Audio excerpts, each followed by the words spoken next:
Assalamualaikum warahmatullahi wabarakatuh. Halo. Oh iya, sebelum masuk ke materi, alangkah lebih baiknya saya memperkenalkan diri terlebih dahulu ya. Kenalin, nama saya Ita Maramasari, Prodi Ilmu Politik, NIM 5022111059.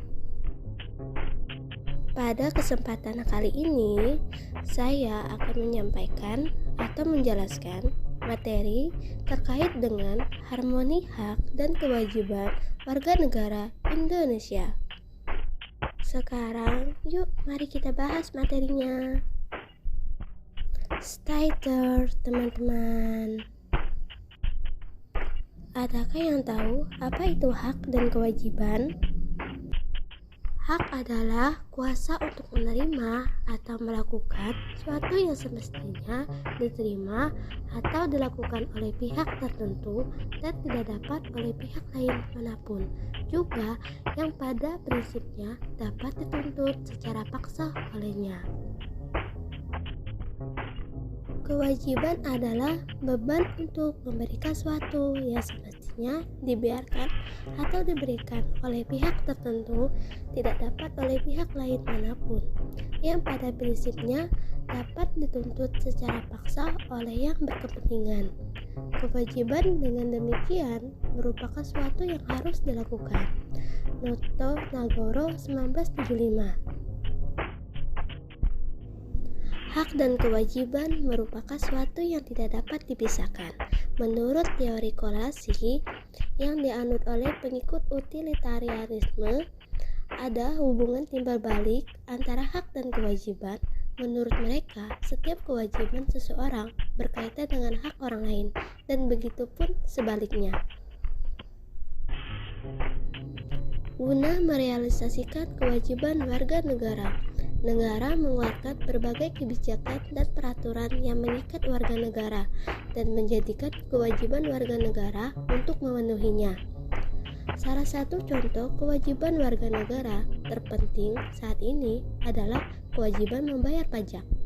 Pasal 23A Undang-Undang Dasar 1945.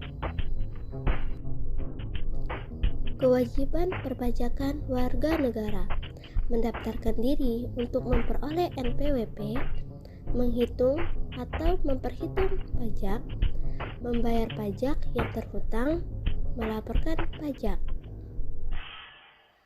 Manfaat pembayaran pajak bagi warga negara: fasilitas dan infrastruktur, subsidi pangan dan BBM, transportasi massal, pelayanan kesehatan, pendidikan, pertahanan dan keamanan, penegakan hukum, kelestarian lingkungan hidup.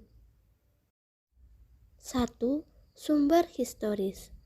Berasal dari John Locke, seorang filsuf Inggris pada abad ke-17 yang pertama kali merumuskan adanya hak alamiah natural rights yang melekat pada setiap diri manusia, yaitu hak atas hidup, hak kebebasan, dan hak milik.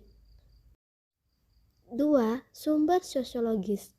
Kaitan dengan struktur sosial dan sistem budaya yang telah terbangun pada masa yang lalu, mencoba membaca situasi pasca reformasi sekarang ini. Terdapat beberapa gejala sosiologis fundamental yang menjadi sumber terjadinya berbagai gejolak dalam masyarakat kita. Wirutomo 2001. 3. Sumber politis. Sumber politik yang mendasari dinamika kewajiban dan hak negara dan warga negara Indonesia adalah proses dan hasil perubahan Undang-Undang Dasar Negara Republik Indonesia 1945 yang terjadi pada era reformasi. Membangun argumen tentang dinamika dan tantangan harmoni kewajiban dan hak warga negara. 1. Aturan Dasar Ihwal Pendidikan dan Kebudayaan serta Ilmu Pengetahuan dan Teknologi. 2. Aturan Dasar Ihwal Perekonomian Nasional dan Kesejahteraan Sosial. 3. Aturan Dasar Ihwal Usaha Pertahanan dan Keamanan Negara. 4. Aturan dasar ihwal, hak dan kewajiban asasi manusia. Kondisi Indonesia saat ini terkait dengan harmonisasi hak dan kewajiban warga negara. Kewajiban serta hak warga negara tentunya sudah dijamin dan sudah ada dan serta diatur dalam Undang-Undang Republik Indonesia, yang mana tentunya bertujuan untuk melindungi setiap hak dari individu masing-masing.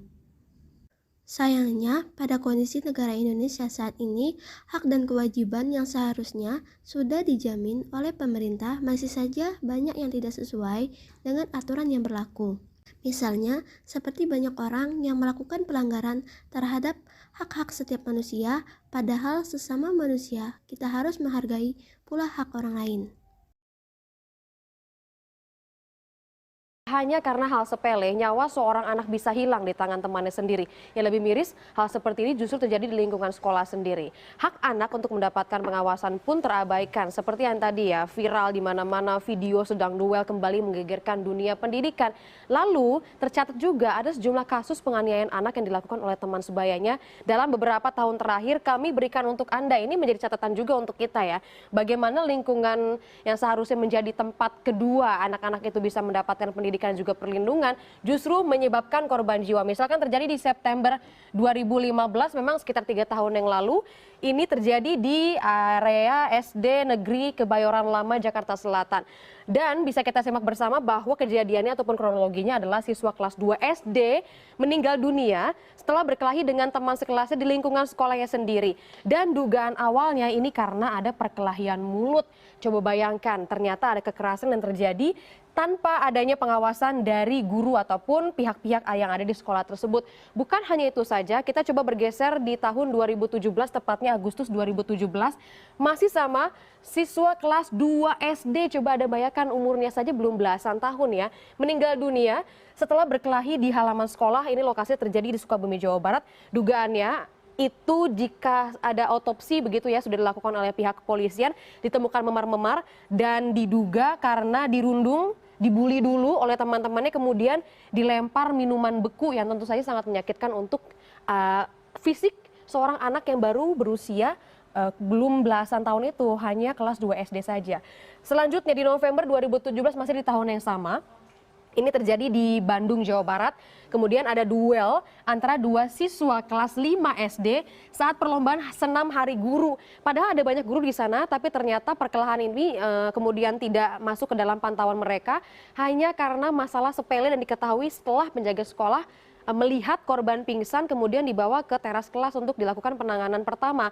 Namun sayang nyawanya memang tidak tertolong. Dan dugaan kronologinya adalah pelaku terganggu korban yang menyalakan motor bising. Nah, akhirnya karena ini ada korban jiwa, tapi memang korban ataupun keluarga korban menolak untuk diotopsi dan memilih menggunakan jalan damai. Jadi pelaku yang selama ini tinggal bersama sang kakek mendapatkan binaan di PPA Bandung sebab sang anak mengalami depresi yang sangat berat. Tak hanya itu, kewajiban pun banyak yang dilanggar oleh warga masyarakat Indonesia, seperti dalam kondisi membayar pajak. Masyarakat Indonesia masih cukup banyak yang melanggar terkait dengan pembayaran pajak, baik pajak kendaraan bermotor, pajak penghasilan, pajak pembangunan, dan lain sebagainya. Dari problematika tersebut, peran pemerintah juga menjadi fokus utama untuk menyelesaikan masalah serta melakukan bimbingan terhadap masyarakat agar tidak melakukan pelanggaran ataupun penyelewengan terkait dengan hak dan kewajibannya. Upaya yang dapat saya lakukan sebagai mahasiswa dalam menegakkan kewajiban dan hak warga negara ialah 1. Menghormati hak-hak orang lain yang dimulai dari hal kecil seperti menghargai pendapat orang lain. 2. Menghargai terkait dengan keputusan seseorang untuk memeluk agama sesuai dengan kepercayaannya. 3. Melakukan kewajiban dalam bela negara. 4. Menjunjung tinggi terhadap hukum dan pemerintah Indonesia. 5. Menjaga kewajiban yakni kelestarian lingkungan sekitar. 6. Membayar pajak tepat waktu. 7. Tidak merendahkan diri orang lain. 8. Bersikap sopan terhadap orang lain. Mungkin itu saja yang dapat saya sampaikan. Terima kasih teman-teman. Bye-bye.